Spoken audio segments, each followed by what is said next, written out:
Hey, I'm Son Masterson, one of the co-founders and mentors in the Mentoring Men community. I show men how to transform painful, broken, and disconnected marriages into passionate, intimate, and connected marriages. In my conversations with men all over the world, I hear all kinds of things about their pain and their frustration.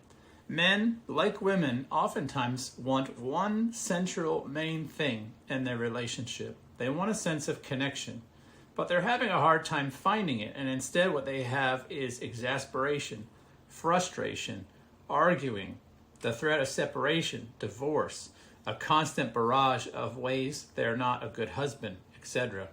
Now, it should be no mystery that women feel the same way too. Men and women want the same things in marriage generally, which is to be seen and valued and appreciated for who they are, to be accepted, to be able to be close and intimate and connected. So what is the problem? Why is this so difficult? Well, occasionally I hear from women too, for example, and they're oftentimes under the illusion that a man thinks he is all that in a bag of chips, there's nothing wrong with him, and that he's probably talking to us about his serious, woeful complaints about his wife. And it's actually not true. The men that reach out to us are not reaching out because they want to pour out their sad, sobbing story about what a miserable wife they have. Men contact us actually when they realize that they are the problem. And so we work with them around some core ideas to help them to overcome what is something I would call the disillusionment or the power struggle stage of marriage. Now, this power struggle stage is awful. It hurts so bad because you have two very disappointed people who want more for their lives, who keep trying to communicate that to their partner, but who don't seem to get there. So what's going on with these men and women who are frustrated and exasperated with where their marriage has gone? Well, I want to suggest to you that this is the problem, okay? You have your true self as a human being right here, and this is a part of us that we're born as. We're born into the world. We're innocent little humans. We've got good natures, but somewhere along the line, we learn to question that. And it's usually by the age of 7. We learn this thing called judgment, and we learn to start making comparisons between arbitrary things, ourselves and other people, and we conclude that I might not be a very good thing. In fact, I don't seem to be good as that guy. I don't seem to be good as that. I'm not making the right grades. I'm not tall enough. I'm not pretty enough or handsome enough. I'm not strong enough. I'm not tall enough. I'm too short. All these things, they start to build a sense of not enoughness, of inadequacy.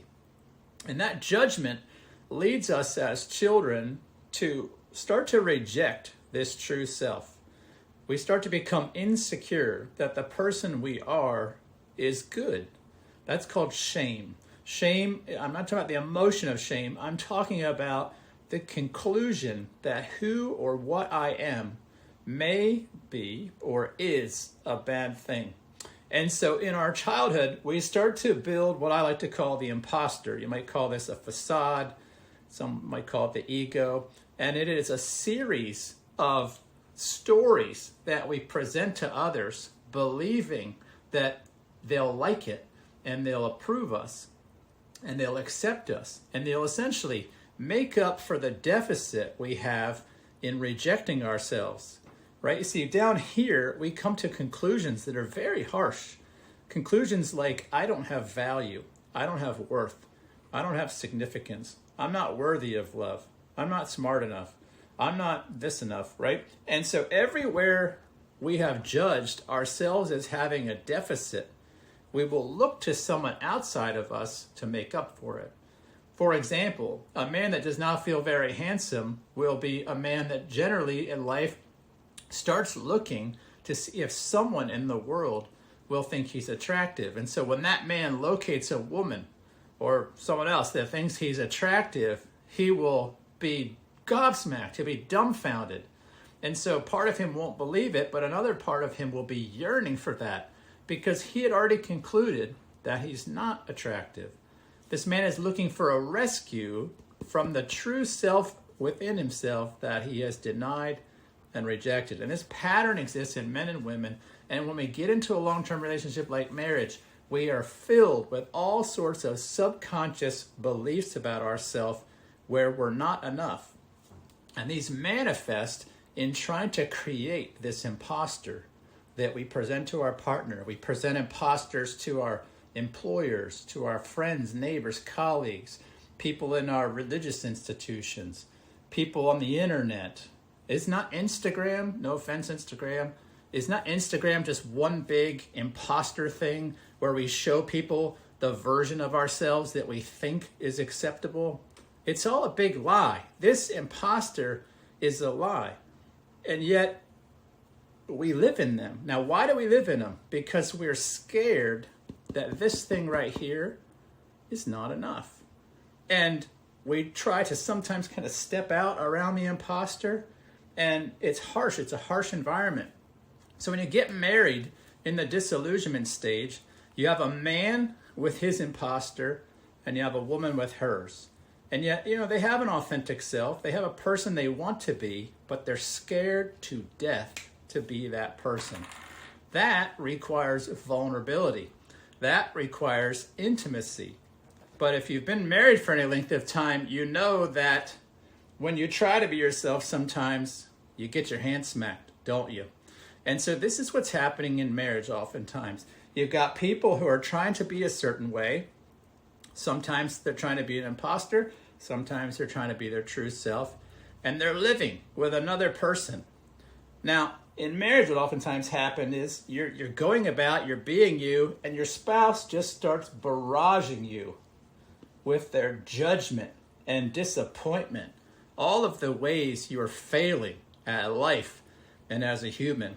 Now, some of these really are your spouse's judgment. Some of this is actually misunderstanding your own judgment about self and projecting that onto a partner. But both happen. You are going to be judged by your partner. You are going to judge yourself. And so this barrage of judgment, a man for his wife, a wife for her husband, is just merciless. It hurts. It hurts. It's the source of conflict in a relationship. And meanwhile, you say down here in the safety of hiding behind your imposter, behind your facade, there's no way I'm coming out. Look at what they are towards this. If they're that merciless with who I'm trying to be, the good boy I'm trying to be, the good little girl I'm trying to be, the perfect wife I'm trying to be, the perfect husband, if they're that merciless with me when I try to do that, there's no way they'll accept this person right here. And this is kind of the crux pitch of marriage. You're stuck here. You've got a person that you are. Your spouse has a person they are, but neither of you can see clearly beyond one another's veil, the imposter, the facade. And so what's the solution? Because this is gridlock in a marriage. In the mentoring men community, and what I do with men I work with, is I teach them a bold thing. And that bold thing is to begin to unconditionally accept this self. We start defeating the stories of judgment that a man holds against himself, that convinces him that he is not a good thing. You see, if he can't do that, he remains in his shame, and a man in his shame will stay behind the veil of the imposter from cradle to grave. That is no way to live. This is why men that do this cry out in agony at the end of their days, because they haven't really lived. They've lived a life that they thought other people would appreciate, value, and find acceptable. And they did that because they were afraid to be this. Largely because nobody ever told them that this is not a bad thing. And if you walk around with shame rooted deep in your heart about who you are, you will hide behind that veil forever. And so we work with men to unwind the stories, the agreements made in childhood, to unwind the garbage we believe about ourselves, and to change how we think about self so that we can do this radical thing called self-acceptance. And a man will come to such a level of self-acceptance, he can start getting this gone. Now, here's why that's scary. Because the judgment coming from other people who are also walking around in shame, it doesn't stop. In fact, sometimes it gets worse. Sometimes the men we work with, the better they get, the angrier their spouse gets. And it's not because their spouse is a terrible person. It's because their spouse, like him, have the same problem. A lack of unconditional acceptance for who they are in their core. Not to mention, we just misunderstand each other as men and women. And so I hear all of the time men believing certain things about their wives that are just, they're not true. It's a perspective. It feels like truth, but it's not true. Likewise, sometimes women contact me and they are convinced that their husband is acting badly, that he's misbehaving, when in reality, they're just comparing a man's behavior to a woman's expectations. And there's nothing nefarious or malicious. It's just a man with a different perspective. And so this judgment, it's just merciless. It's like a hellfire of judgment from other people. How do you endure it? You endure it by becoming impervious to the judgments of other people.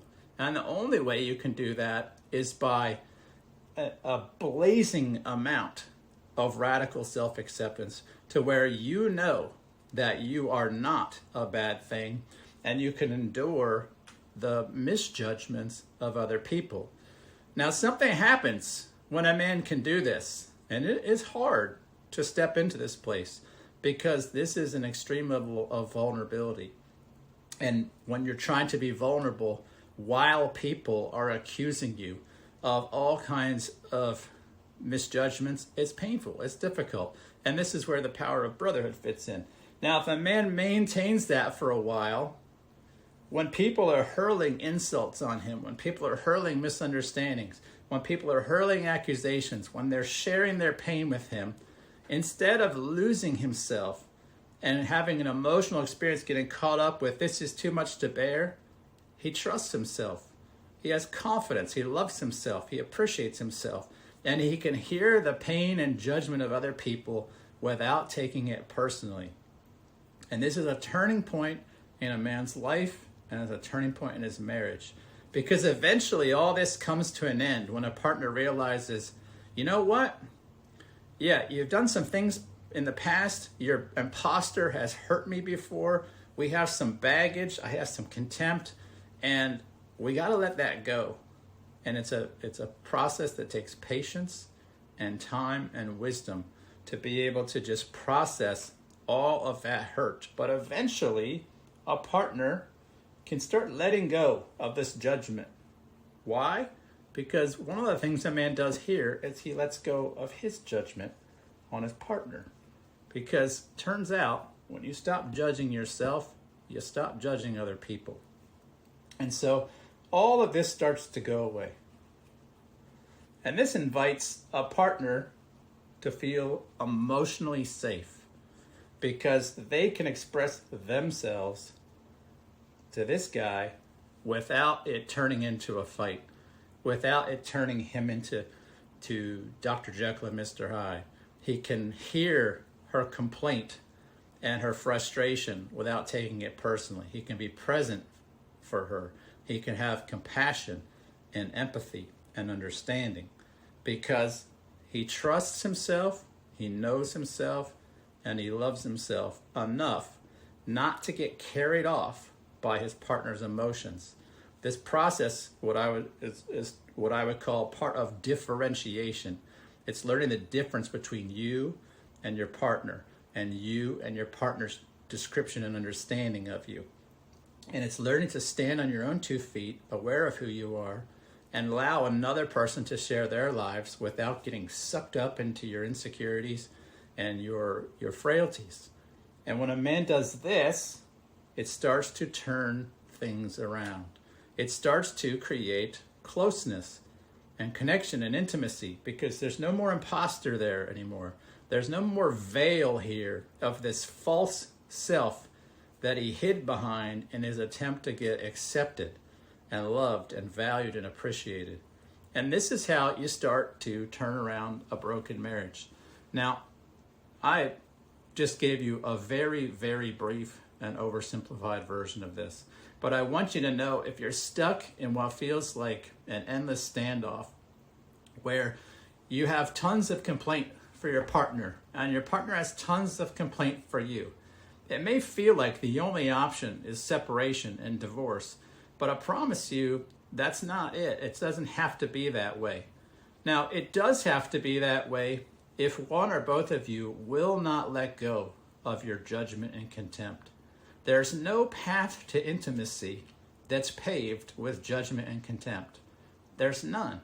And so if you're watching this video, regardless of you're the man or the woman, which side of this equation you're on, if you're hanging on to judgment and contempt, you must let that stuff go. It is cancer for your soul and for your relationship. And a man watching this video, if you're feeling that, I implore you to start this process, to get to know us. Let us help you take your eyes off what your partner is doing or not doing and understand that your real issue is a judgment within. And when you address that, and I know this sounds paradoxical or bizarre to some people, it does transform your relationship. If you want to have a great marriage, start with radical self-acceptance. Then move into a radical acceptance of your partner, which requires a whole other video to explain what we mean by that. That gives your partner a context where they can experience their own radical self-acceptance without you being triggered by it. And lastly, when a woman is in that place, you accept you accept her, she accepts her. The final step is she can radically accept you in return. And when you've gone through those 4 phases, which I just covered very briefly, you move out of the disillusionment power struggle stage into the acceptance stage. That's where you go into a new phase of marriage where you understand and accept the person who's in the relationship with you.